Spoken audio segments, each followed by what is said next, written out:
할렐루야. 오늘은 기초 성경 공부 세 번째 시간으로 찬송에 대하여 공부해 보도록 하겠습니다. 하나님의 크신 사랑과 은혜가 우리 모두에게 넘치기를 바라며 우리들의 모든 가정에도 행복이 가득하시기를 바랍니다. 이번에는 우리 성도들이 가장 많이 부르는 찬송에 대하여 몇 가지 생각해 보고자 합니다. 찬송이란 무엇일까요? 기독교는 말씀과 찬양의 종교라고 합니다. 그것은 말씀대로 믿음 생활을 하여 모였다 하면 우리는 찬송가를 부르기 때문입니다. 그 때문에 교회 다니지 아니하는 사람도 찬송가 몇 곡 저는 들어본 적이 있는 것입니다. 그러면 과연 교회에서 부르는 찬송이란 무엇을 말하는 것일까요? 첫째로 찬송은 우리를 불러 하나님의 자녀로 삼으신 그 하나님을 찬양하는 내 영혼의 노래인 것입니다. 세상에 많은 노래와 음악이 있지만 그 중에서도 하나님을 찬양하는 노래만이 영혼의 노래가 될 수 있는 것입니다. 가사와 곡조가 아무리 훌륭할지라도 하나님을 찬양하는 것이 아니라면 그것은 찬송이 될 수가 없습니다. 예배는 하나님을 찬양하고 또 하나님께 제사 드리는 행위라는 사실을 생각할 때에 찬송은 하나님께서 지으신 우리 인간이 마땅히 하나님께 드릴 수 있는 가장 아름다운 모습 중에 하나가 될 것입니다. 시편 150편 1절에는 그렇게 말하고 있습니다. 할렐루야, 그의 성소에서 그의 성전에서 하나님을 찬양하며 그의 권능의 궁창에서 그를 찬송할지어다. 그의 능하신 행동을 찬양하며 그의 지극히 위대하심을 따라 찬양할지어다. 그렇게 말씀하고 있습니다. 우리를 이끄시고 우리를 인도하신 그 하나님을 하나님의 성소에서 찬양하는 그것이 바로 찬송인 것입니다. 두 번째로 찬송은 하나님께 대한 감사와 헌신을 곡조로 표현한 기도입니다. 반드시 어떤 형식을 갖춰서 드리는 기도만을 하나님이 받으시는 것은 아닌 것입니다.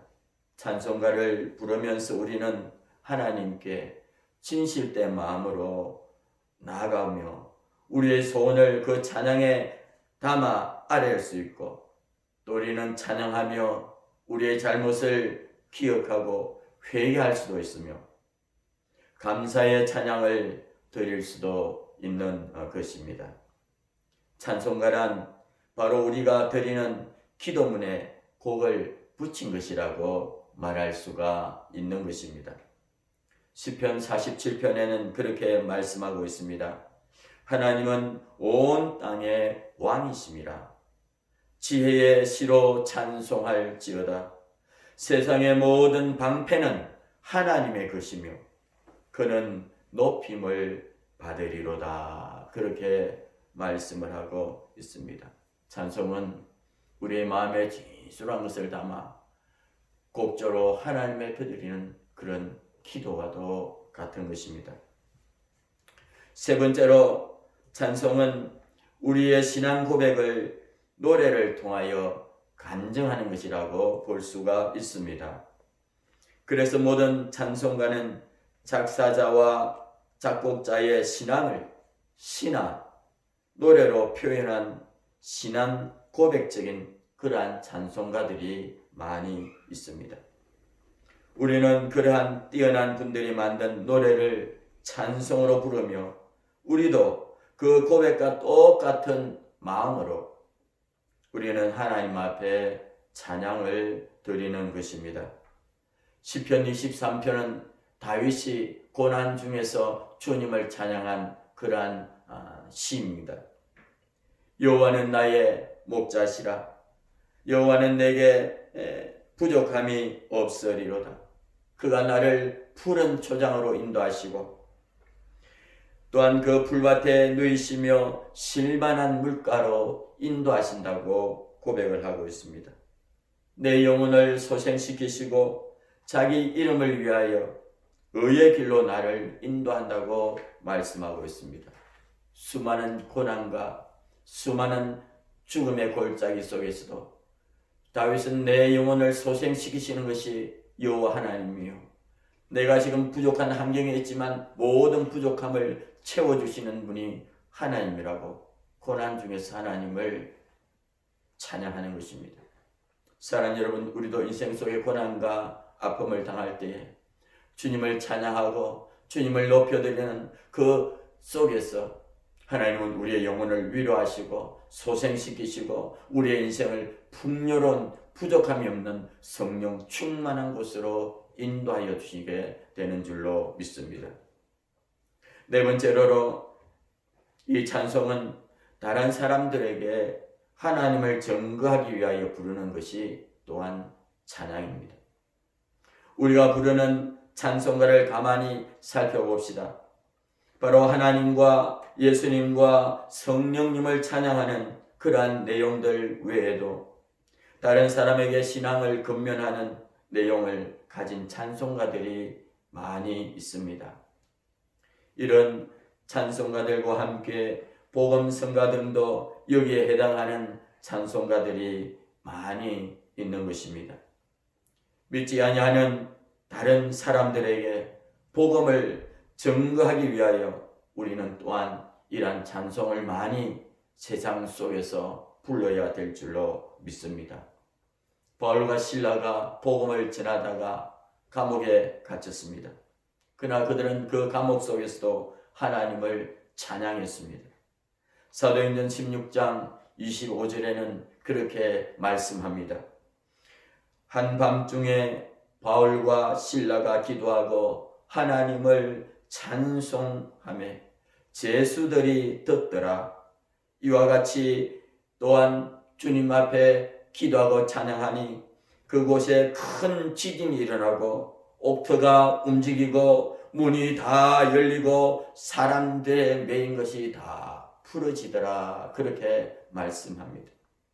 찬송은 그 감옥에서 바울과 실라가 하나님을 찬양할 때 그 많은 제수들이 찬양을 들을 뿐만 아니라 그곳에 옥토가 움직이는 하나님의 역사가 일어나고 옥문이 열려지고 사람들의 매인 것이 풀려지게 하는 역사를 일으키는 것이 찬양입니다. 이렇게 찬양은 예수 믿지 아니하는 고난 중에 있는 자들에게 하나님을 증거하는 놀라운 수단이 되는 것입니다. 우리 성도 여러분들도 세상 속에 찬양하며 복음을 전하는 증인이 되기를 주의 이름으로 축원합니다. 그러면 찬송을 할 때 우리에게는 어떤 일이 일어날까요? 찬송하면 그냥 그것이 듣고 끝나는 것이 아니라 영적인 놀라운 현상들이 일어나는 것이 찬양인 것입니다.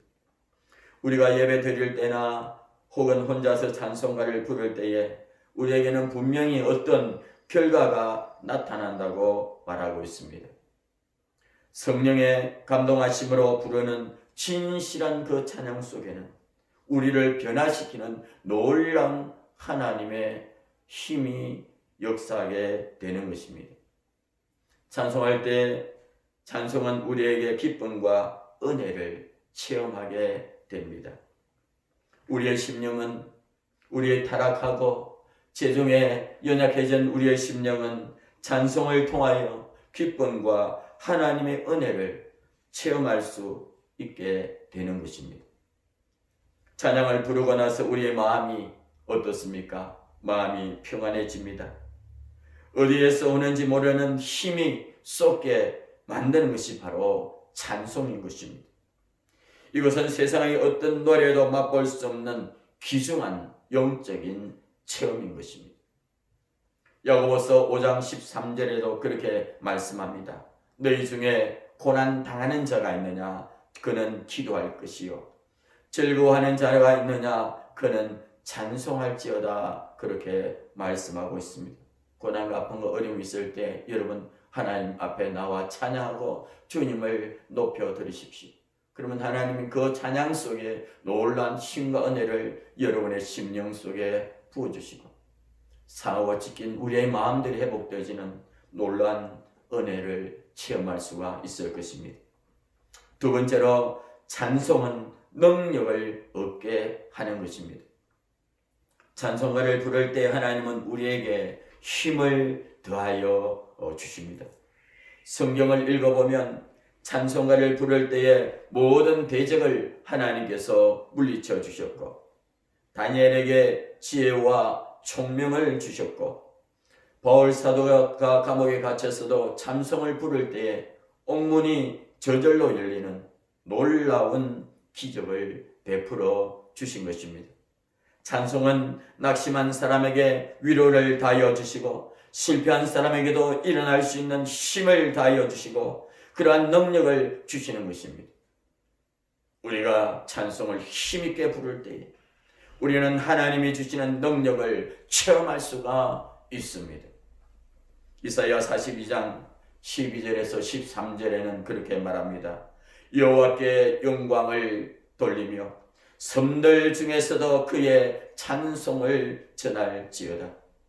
여호와께서 용사같이 나가시고 전사같이 분발하여 크게 부르시며 그 대적을 크게 치시리로다. 우리가 찬양할 때에 하나님 우리의 대적을 하나님 물리쳐 주시고 우리가 찬양할 때에 우리의 고통과 아픔의 문제 속에 성령 하나님이 역사하셔서 대적을 크게 물리치는 능력이 있는 것이 찬송인 것입니다.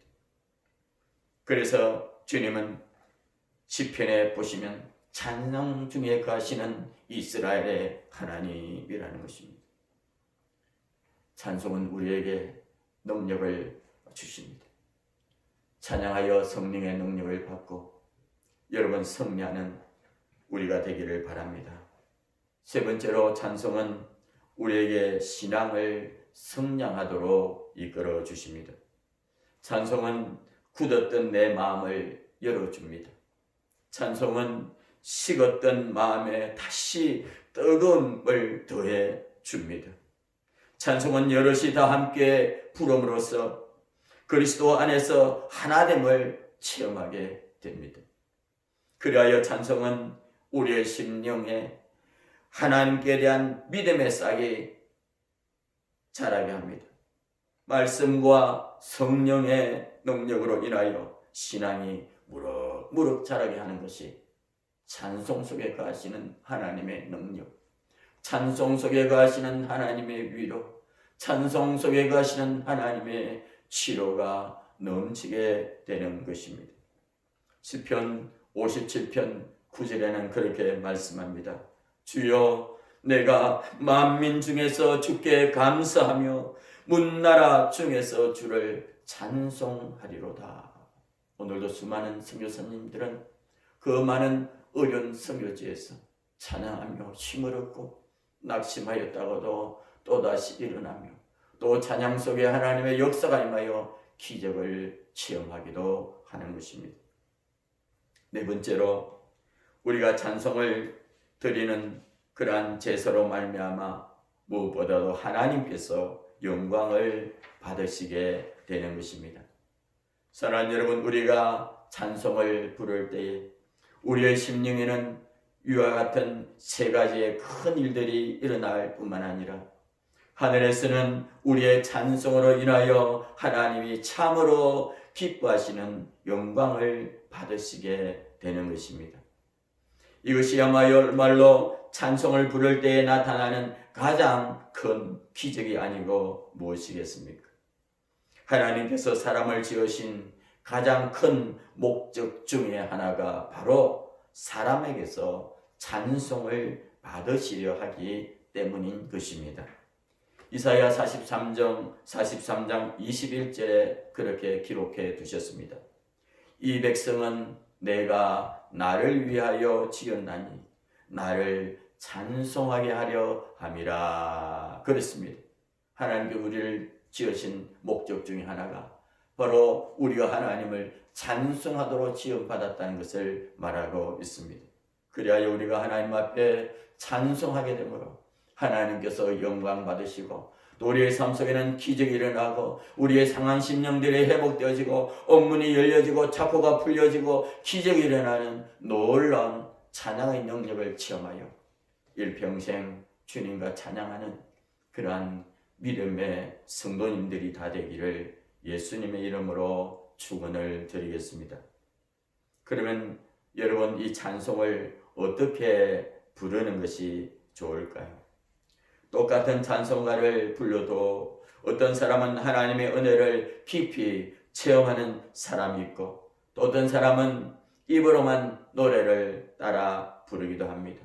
그러면 어떻게 하면 하나님께 영광을 돌리고 기쁨을 누리며 능력을 얻을 수가 있겠습니까?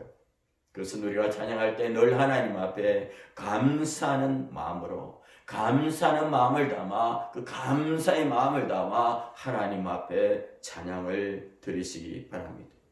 두 번째로는 밝고 기쁜 마음으로 부르십시오. 찬양을 부르시기 전에는 여러분, 세상에 찌들리고 힘들어 그런 마음이 오지 않을지라도 우리가 하나님을 감사하며 기뻐하는 마음으로 나아갈 때에, 밝고 기쁜 마음으로 찬양할 때에 놀라운 하나님의 반전의 역사가 우리의 심령 속에 일어나는 것입니다. 세 번째로는 소리를 높여 부르는 것이 좋습니다. 크게 하나님을 찬양하는 것이 좋습니다. 여러분, 소경은 예수님이 오신다는 소리를 듣고 소리질러 말하기를 다윗의 자손 예수여 우리를 불쌍히 여기시옵소서. 간절한 마음으로 주님을 찾았습니다. 우리도 간절한 마음으로 하나님을 찬양할 때에 하나님으로부터 놀라운 성령의 역사가 일어나 길한 주님을 만나고 소경이 눈을 뜨고 안전명가 일어나는 놀라운 역사가 우리의 삶 속에 나타나게 될 줄로 믿습니다. 또한 우리는 찬양할 때에 가사를 생각하며 또한 기도하는 마음으로 부를 때에 우리의 은혜를 체험할 수가 있습니다. 때로는 손뼉을 치며 크게 부를 수도 있습니다. 우리의 몸으로 마음으로 그렇게 찬양합니다. 또한 각종 악기를 사용해서 찬양을 드리기도 합니다. 때로는 춤을 추거나 율동을 하면서 찬양을 드리는 것이 좋습니다. 어떤 사람은 성령에 취합니다. 다윗은 성령에 취하여 하나님을 찬양하고 기뻐하며 하나님의 그 언약궤가 다윗 성으로 들어오는 것을 보며 얼마나 기뻤던지 다윗은 춤을 췄습니다.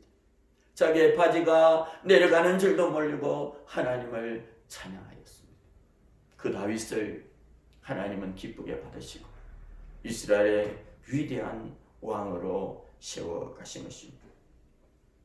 이상은 우리 모두 성경에서 권하는 찬양의 방법입니다. 감사하는 마음으로, 밝고 기쁜 마음으로 소리를 높여서 또한 기도하는 마음으로 때로는 손뼉을 치면서 악기를 사용하여 때로는 춤을 추거나 기뻐하는 마음으로 하나님을 찬양 드리는 것이 좋습니다. 이러한 것들은 모두 성경에서 권하는 찬양의 방법으로 이렇게 부를 때에 하나님의 임재를, 하나님의 역사하심을, 임재하심을 체험할 수가 있게 될 것입니다. 이와 같이 하여 찬송에 대해서 오늘은 세 번째 시간으로 살펴보았습니다. 여러분의 신앙 시간에 조금이라도 도움이 되었으면 좋겠습니다. 다음에도 여러분의 신앙 시간에 도움이 될 수 있는 이야기들을 계속 이어나가도록 하겠습니다. 오늘은 간략한 기독교 용어 해설 세 번째 말씀입니다. 할렐루야입니다. 우리는 교회에서 할렐루야라는 말을 자주 듣게 될 줄로 믿습니다. 할렐루야란 너희는 여호와를 찬송하라는 뜻의 히브리어 말입니다. 구약 성경의 시편에는 처음과 끝에 거의 모두가 할렐루야가 들어가 있는 것을 볼 수가 있습니다. 예수님과 제자들은 최후의 그러한 만찬 때에 할렐루야 시를 외웠다고 합니다. 뿐만 아니라 예수님이 성천하신 후에도 그 생긴 초대 교회에서는 할렐루야 시를 날마다 외웠다고 합니다. 할렐루야 시란 시편 113편에서 118편의 시를 말하는데 유대인들이 전통적인 명절인 6월절 때에 송녀로 외웠다고 말하고 있습니다. 성도가 하나님을 찬양하는 것은 당연한 일이므로 우리도 수시로 할렐루야를 외칠 수 있어야 될 줄로 믿습니다. 이상으로 오늘 세 번째 기초 성경 공부를 마치도록 하겠습니다. 감사드립니다.